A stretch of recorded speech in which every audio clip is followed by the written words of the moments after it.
Your roommate is sleeping. Oh, shit, I hope he's not some damn fool that can't shut up. Why the hell couldn't I get a private room? You might be glad to have a roommate. Oh, I suppose so. These nurses probably spend their time at the stations exchanging recipes and talking about their boyfriends. I doubt that. For one thing, that sounds like a good way for them to get fired. It's almost a damn good way for a patient to end up dead. Let me help you with that. It's okay. You're not so generous. You still think I'm chasing cocktail waitresses? This is no place to discuss that. Then name a better place. Just because I have a heart condition is not reason enough to think that I would let a discussion get out of hand. I know what the score is, for Christ's sake. I know you're not going to let the discussion get out of hand. But it's not the kind of thing we want to let some stranger hear. But I was going to resolve our problems before I got into this first procedure. Maybe this experience will do something good for us. You're very possibly right. You do know the chances are I will need a bypass. The doctors have already said that. They're going to try that other procedure, the one where they stick that balloon in you, but that's something they'll have to do anyway. You know you're in good hands. Yeah, that's what they tell me. You can cut into the heart and change it, but love isn't so easily cured. There's something about a place like this that can make people see themselves. Oh, I'm glad you kept your programming firm. You've written some really good programs for us. I'm glad you didn't let me buy you up the way I wanted to. Good evening. I'm Mrs. Bradley. I'm your nurse for the evening.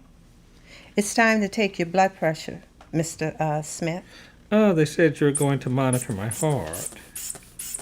Okay, let's see how high it is. Come on. What the hell's wrong with you?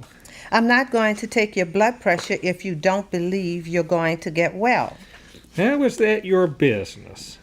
I'm your nurse. That's how it's my business. All right, let's see how low it is. That's better. 130/73. That's good? Yes, it is. Looks like I'm cured. Not quite. We should be so lucky.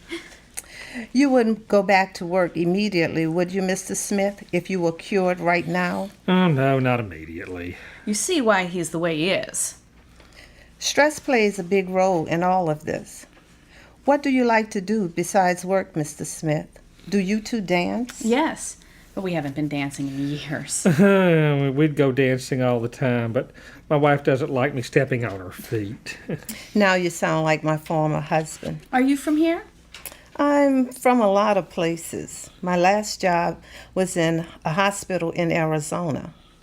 I'm one of those mobile nurses. There's a lot of us around. Strange. There seems to be a lot of people moving around a great deal. Sometimes it's necessary. You have to go where the money is. Business conditions are the biggest determinant. We're going to get you to forget about business yet. Mr. Smith, tomorrow morning you will be given a battery of tests. In the afternoon, you'll be given an angiogram. Then it's a foregone conclusion? I mean, there's nothing about the other tests that could nullify the need for a... Well... No, to be honest, the doctors want to get a good idea of his overall health before performing angioplasty. It's not as dramatic as open heart surgery. Let's hope he doesn't need that. Amen. You know, they're going to insert an instrument into your groin area. That instrument will be moved into your heart area, where it will be able to monitor the blood flowing through the valves. If there's a blockage, and if you're lucky, they'll be able to use the instrument itself in order to open your valve. And if he's not lucky? He'll need a bypass. But believe me, there's an awful lot of people walking around who have had that work done. Half my colleagues over 40 have had the operation. I don't doubt that for a minute. But that doesn't mean he'll need one. Either way, he'll be fine. The important thing is to realize that he'll have to change the way he lives.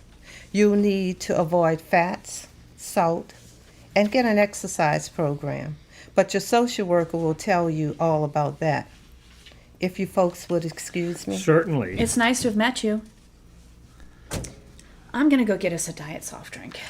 They told me I'll have to fast for the test. Yes, but your fast doesn't start until midnight, so you've got over a half hour if you want something. Thanks, I'll take one. You've got change? Sure. I wanted to tell you that that's just my husband's way. He doesn't mean anything. It's just that he likes his job. I understand. You find that we all understand. So I wouldn't worry about that. Thank you. One thing more. He wants his diet soft drink before he has to begin his fast. It's just on the other side of the nurse's station. You sleeping? I was just daydreaming. I hope you're going to let yourself relax. I was just thinking how strange it is to be called Smith. You couldn't use your actual name. That's why my own physician and the top administrators of the hospital are the only people who know who I am. You don't know how it is to fire people, and when they're doing such a good job and they know you're making one hell of a profit, you can't tell them that you're letting them go and so you can increase your profit margin and be more competitive. You can't tell them that you're doing it so that retirement plans will earn a bigger return. Then they'll just know what they're gambling against of the loss of their own jobs.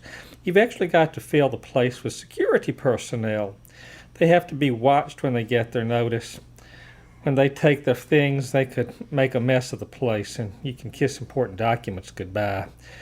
I don't know. I just don't know. I wonder why they're angry. Oh, that's just like you. Oh, what the hell. I can see by your face you never let me buy that computer company of yours. But then it's not worth having a heart attack over. No, it's not. Do you want a soft drink? Oh, might as well. 29 more minutes and my fast begins.